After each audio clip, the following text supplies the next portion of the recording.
나이가 들수록 정리해야 할 관계들이 생기지 않으신가요?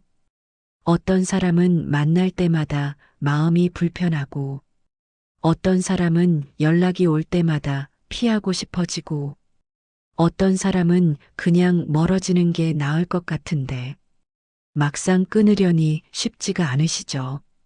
부처님께서도 인연에 대해 많은 말씀을 하셨습니다. 모든 만남에는 이유가 있고, 모든 헤어짐에도 의미가 있다고 하셨습니다. 오늘은 부처님 말씀을 통해서 인연을 끊을 때 꼭 기억해야 할 세 가지를 말씀드리겠습니다. 이 세 가지만 명심하시면 후회 없이 관계를 정리하실 수 있을 겁니다. 그럼 지금부터 시작하겠습니다. 첫 번째, 끊는 이유를 명확히 하라. 부처님께서는 이렇게 말씀하셨습니다. 마음이 맑아야 올바른 길을 볼 수 있다고 하셨습니다. 인연을 끊기 전에도 마찬가지입니다.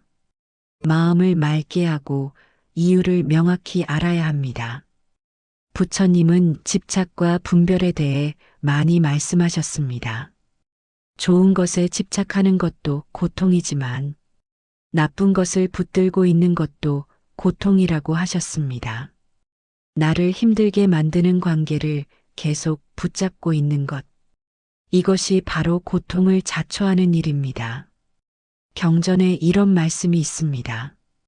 나쁜 법과 함께하면 나쁜 길로 가게 되고 좋은 법과 함께하면 좋은 길로 가게 된다고 하셨습니다. 이것을 가려낼 수 있는 지혜가 필요합니다. 어떤 사람이 나쁜 벗일까요? 부처님은 여러 가지로 말씀하셨습니다. 첫째, 나를 나쁜 길로 이끄는 사람입니다. 술과 도박을 권하거나 나쁜 행실을 권하는 사람입니다.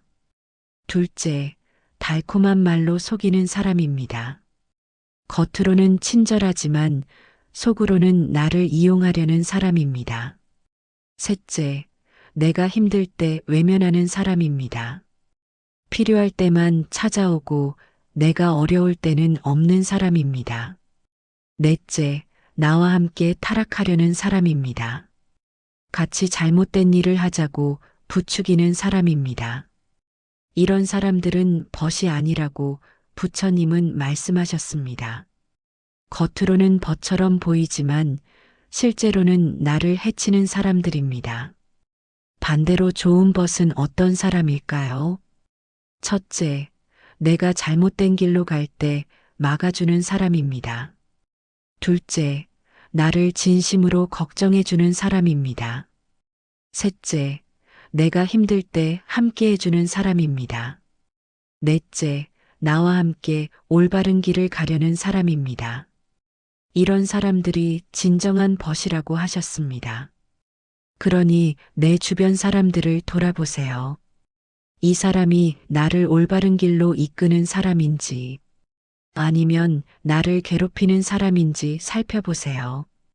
부처님께서는 지혜로운 분별을 강조하셨습니다. 모든 것을 분별하지 말라는 말씀이 아닙니다. 좋은 것과 나쁜 것을 가려낼 줄 아는 지혜를 가지라는 말씀입니다. 나를 힘들게 만드는 사람이라면 그건 나쁜 인연입니다. 아무리 오래 알고 지냈어도 나쁜 인연이면 끊어야 합니다. 부처님은 독이 든 음식을 먹지 말라고 하셨습니다. 아무리 맛있어 보여도 독이 들었으면 먹으면 안 됩니다. 관계도 마찬가지입니다. 겉으로는 괜찮아 보여도 나한테 독이 되는 관계라면 그건 끊어야 합니다. 부처님께서는 또 이렇게 말씀하셨습니다. 자신을 스승으로 삼으라고 하셨습니다. 내 마음이 불편하고 괴롭다면 그게 답이라는 겁니다. 머리로는 괜찮다고 생각해도 마음이 계속 불편하다면 그건 문제가 있는 겁니다. 내 마음의 소리를 들어야 합니다. 어떤 사람과 있을 때 마음이 편안한지 아니면 불편하고 무겁고 괴로운지 느껴보세요. 계속 불편하고 괴롭다면 그건 끊어야 할 인연입니다. 부처님은 중도를 강조하셨습니다. 너무 집착하지도 말고 너무 무관심하지도 말라고 하셨습니다. 인연도 마찬가지입니다.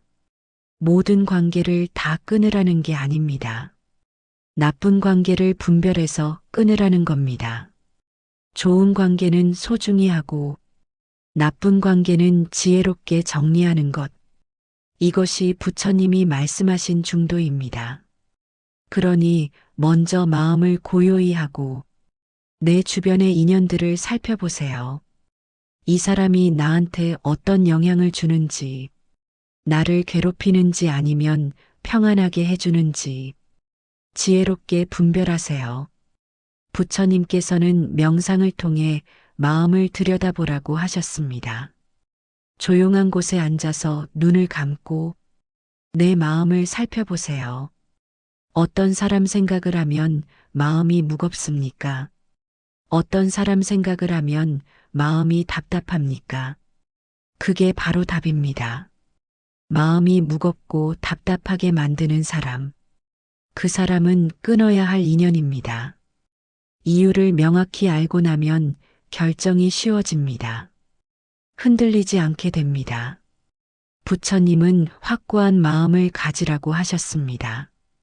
올바른 길을 알았으면 그 길을 흔들림 없이 가라고 하셨습니다.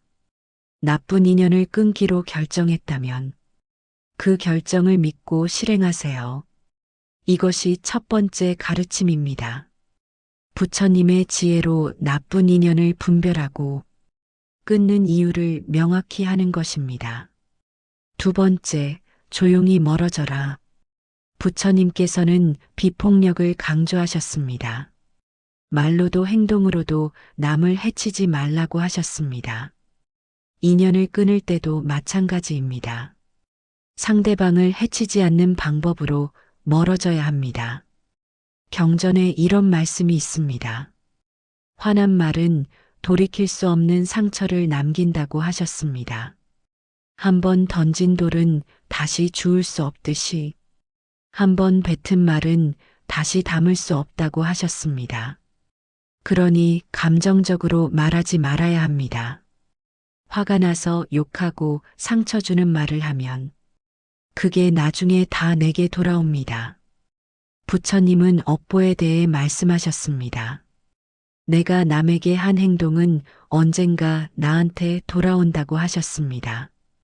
좋은 행동을 하면 좋은 결과가 오고 나쁜 행동을 하면 나쁜 결과가 온다고 하셨습니다. 인연을 끊을 때 상대방을 욕하고 상처를 주면 그 업이 나중에 나한테 돌아옵니다. 마음의 짐이 되고 후회가 됩니다. 그러니 조용히 멀어지는 게 좋습니다. 부처님께서는 고요함의 힘을 말씀하셨습니다. 큰 소리를 내지 않아도 힘이 있고 요란하지 않아도 영향력이 있다고 하셨습니다. 조용히 멀어지는 것이 오히려 더 강한 행동입니다. 감정적으로 폭발하는 것보다 훨씬 지혜로운 방법입니다. 어떻게 조용히 멀어질 수 있을까요? 부처님께서는 점진적인 변화를 말씀하셨습니다. 갑자기 극단적으로 바꾸는 것보다 천천히 조금씩 바꾸는 게 좋다고 하셨습니다. 인연도 마찬가지입니다. 갑자기 연락을 완전히 끊는 게 아니라 조금씩 연락을 줄이는 겁니다. 만남의 빈도를 조금씩 줄이는 겁니다. 자연스럽게 거리를 두는 겁니다. 부처님은 자연의 흐름을 따르라고 하셨습니다. 강물이 바위를 만나면 천천히 돌아가듯이 억지로 부딪히지 말고 자연스럽게 흘러가라고 하셨습니다. 인연을 끊을 때도 마찬가지입니다. 억지로 싸워서 끊는 게 아니라 자연스럽게 흐름을 따라 멀어지는 겁니다. 연락이 오면 천천히 답장하고 만나자고 하면 정중하게 거절하고 이렇게 자연스럽게 거리를 두는 겁니다. 부처님께서는 또 이렇게 말씀하셨습니다. 집착을 놓아야 자유로워진다고 하셨습니다. 상대방이 나를 어떻게 생각할까 하는 집착, 상대방이 서운해할까 하는 집착, 이런 것들을 놓아야 합니다. 나는 내 길을 갈 뿐입니다. 상대방도 자기 길을 갈 것입니다. 서로의 길이 달라졌을 뿐입니다. 이것을 받아들이고 조용히 멀어지면 됩니다. 경전에는 원한을 품지 말라는 말씀이 있습니다. 원한은 원한으로 풀리지 않고 오직 사랑으로만 풀린다고 하셨습니다. 인연을 끊을 때도 원한을 품으면 안 됩니다. 미워하면서 끊으면 그 미움이 내 마음에 남습니다. 그 미움이 나를 괴롭힙니다. 그러니 미워하지 말고 그냥 놓아주세요. 이 사람과는 인연이 다했구나 하고 받아들이세요. 미워할 것도 없고 원망할 것도 없습니다. 그냥 각자의 길을 가는 것뿐입니다. 부처님께서는 평정심을 강조하셨습니다. 좋은 일에도 흔들리지 말고 나쁜 일에도 흔들리지 말라고 하셨습니다. 평정심을 유지하면서 조용히 멀어지세요. 화내지도 말고 슬퍼하지도 마세요.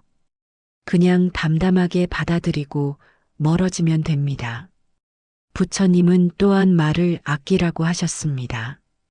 필요 없는 말을 하지 말라고 하셨습니다. 인연을 끊을 때도 긴 설명이 필요 없습니다. 상대방한테 이유를 장황하게 설명할 필요 없습니다. 그냥 조용히 멀어지면 됩니다. 말이 많으면 오히려 문제가 생깁니다. 오해가 생기고 감정이 상하고 싸움이 됩니다. 그러니 말을 아끼고 조용히 행동으로 보여주세요. 부처님께서는 지혜로운 침묵에 대해 말씀하셨습니다.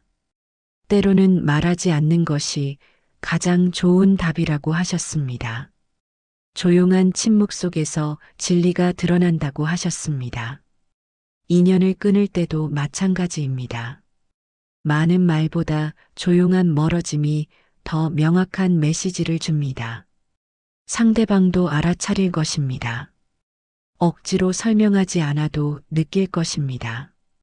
그렇게 자연스럽게 멀어지는 것. 이것이 부처님이 말씀하신 지혜로운 방법입니다. 조용히 멀어지면 내 마음도 편안합니다. 부처님은 마음의 평화를 가장 중요하게 여기셨습니다.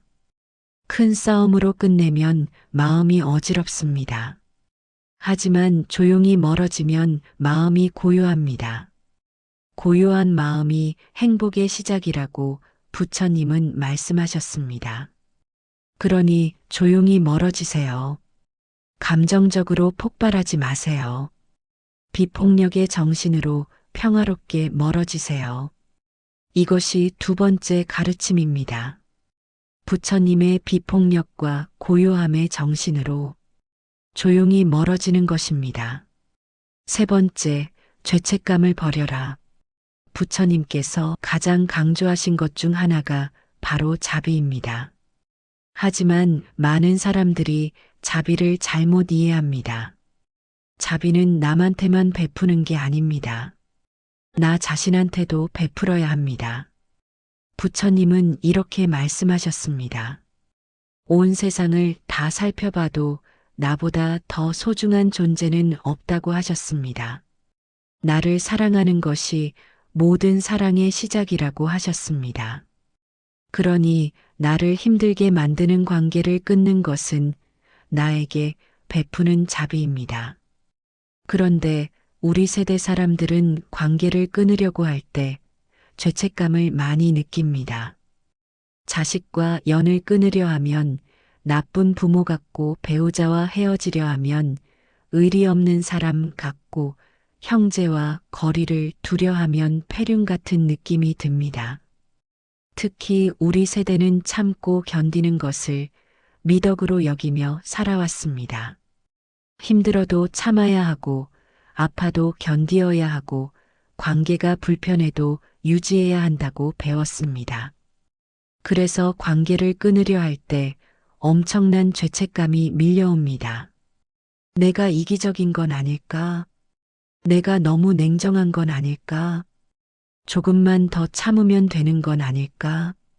이런 생각들이 끊임없이 머릿속을 맴돕니다. 하지만 부처님께서는 중도를 말씀하셨습니다.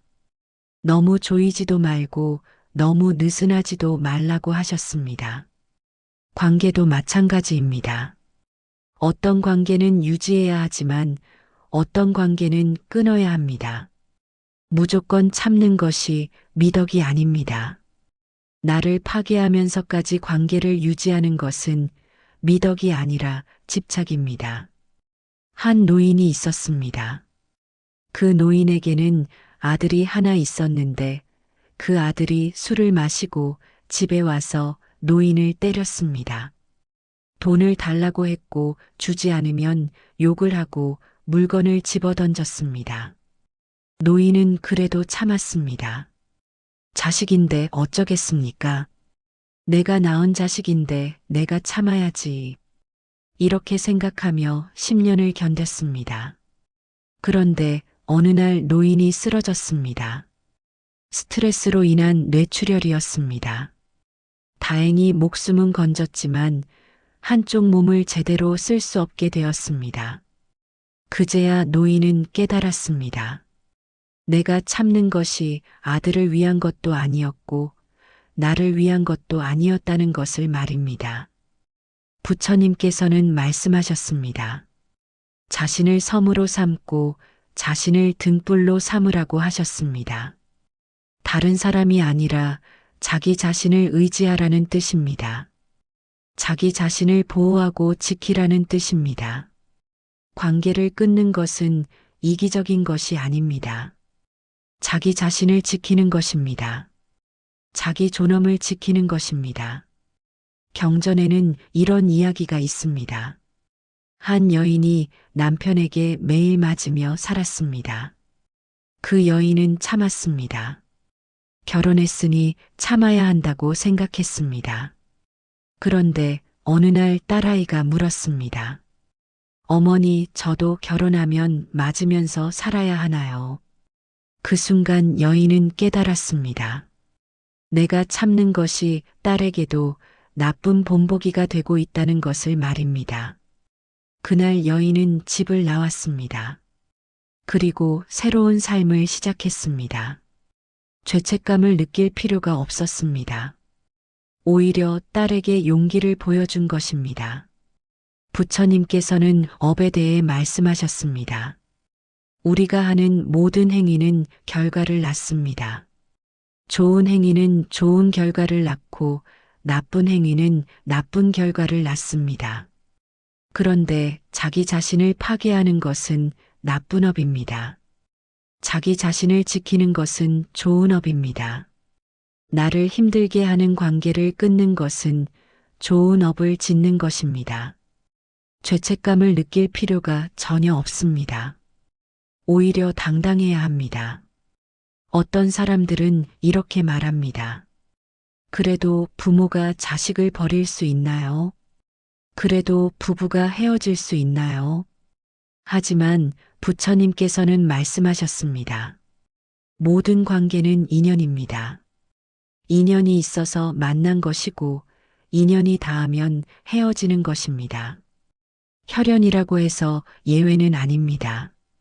부모 자식 사이도 인연입니다. 그 인연이 서로에게 고통을 준다면 거리를 두는 것이 맞습니다.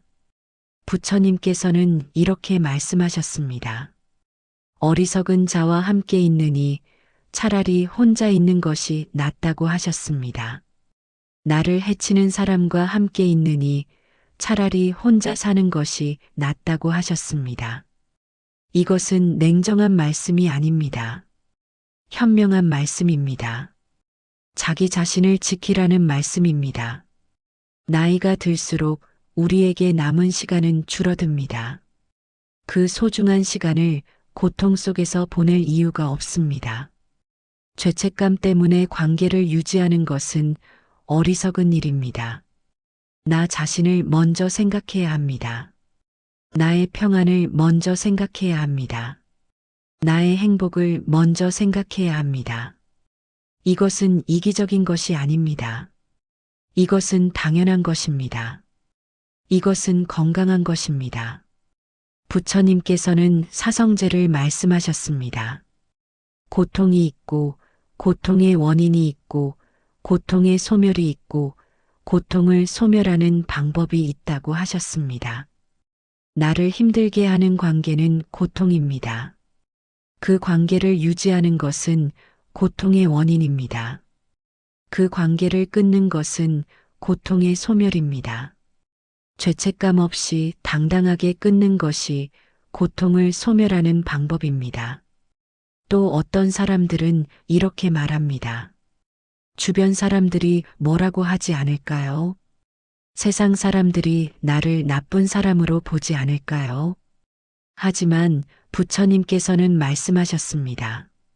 남의 허물을 보지 말고 남이 한 것과 하지 않은 것을 보지 말고 오직 내가 한 것과 하지 않은 것만 보라고 하셨습니다. 다른 사람들이 어떻게 생각하는지는 중요하지 않습니다. 내가 무엇을 하느냐가 중요합니다. 다른 사람들은 내 상황을 모릅니다. 내가 얼마나 힘들었는지 모릅니다. 내가 얼마나 참았는지 모릅니다. 그러니 다른 사람들의 시선을 신경 쓸 필요가 없습니다. 내 삶은 내가 책임지는 것입니다. 다른 사람들이 책임져 주지 않습니다. 그러니 내가 결정해야 합니다. 당당하게 결정해야 합니다. 죄책감 없이 결정해야 합니다. 부처님께서는 이렇게 말씀하셨습니다. 건강은 최고의 선물이요, 만족은 최고의 재산이라고 하셨습니다. 건강이 최고의 선물입니다. 건강을 지키기 위해 관계를 끊는 것은 지혜로운 일입니다. 죄책감을 느낄 필요가 전혀 없습니다. 한 할머니가 계셨습니다. 그 할머니는 딸과 관계가 좋지 않았습니다. 딸은 할머니에게 늘 불평을 했고 늘 무언가를 요구했습니다. 할머니는 딸이 원하는 것을 다 해주려고 노력했지만 딸은 만족하지 않았습니다. 할머니는 죄책감에 시달렸습니다. 내가 좋은 엄마가 아니었나 보다. 내가 딸을 제대로 키우지 못했나 보다. 그런데 어느 날 할머니는 깨달았습니다. 내가 아무리 노력해도 딸은 변하지 않는다는 것을 말입니다. 그날부터 할머니는 딸과 거리를 두기 시작했습니다. 처음에는 죄책감이 들었습니다. 하지만 시간이 지나면서 마음이 편해졌습니다. 할머니는 자유로워졌습니다. 그리고 깨달았습니다. 이것이 나를 위한 최선의 선택이었다는 것을 말입니다. 부처님께서는 반야심경에서 말씀하셨습니다. 모든 것은 고정되어 있지 않다고 하셨습니다. 관계도 마찬가지입니다. 영원한 관계는 없습니다. 모든 관계는 변합니다. 어제의 친구가 오늘의 친구가 아닐 수 있습니다. 이것이 자연의 이치입니다. 이것을 받아들이면 죄책감은 사라집니다. 관계를 끊는 것이 비정상적인 것이 아니라 자연스러운 것임을 알게 됩니다. 오늘 우리는 인연을 끊을 때 명심해야 할 3가지에 대해 이야기했습니다. 첫째, 끊는 이유를 명확히 해야 합니다. 둘째, 조용히 멀어져야 합니다. 셋째, 죄책감을 버려야 합니다. 부처님께서는 말씀하셨습니다. 모든 것은 인연으로 만나고 인연으로 헤어진다고 하셨습니다. 인연이 닿았을 때는 미련 없이 보내주어야 한다고 하셨습니다. 인연을 끊는다는 것은 상대방을 미워하는 것이 아닙니다. 나 자신을 사랑하는 것입니다. 나의 평안을 선택하는 것입니다. 우리에게 남은 시간이 많지 않습니다. 그 소중한 시간을 고통 속에서 보낼 이유가 없습니다. 지금이라도 늦지 않았습니다. 나를 힘들게 하는 관계가 있다면 용기를 내서 정리하십시오. 그리고 나를 위한 삶을 사십시오. 부처님께서는 열반경에서 마지막으로 이렇게 말씀하셨습니다. 자신을 등불로 삼고 자신을 의지처로 삼으라고 하셨습니다. 여러분도 자신을 믿으십시오. 그리고 당당하게 나를 위한 선택을 하십시오. 부처님의 가르침이 여러분과 함께 하기를 바랍니다. 오늘도 함께 해주셔서 감사합니다. 여러분 모두 건강하시고 평안하십시오.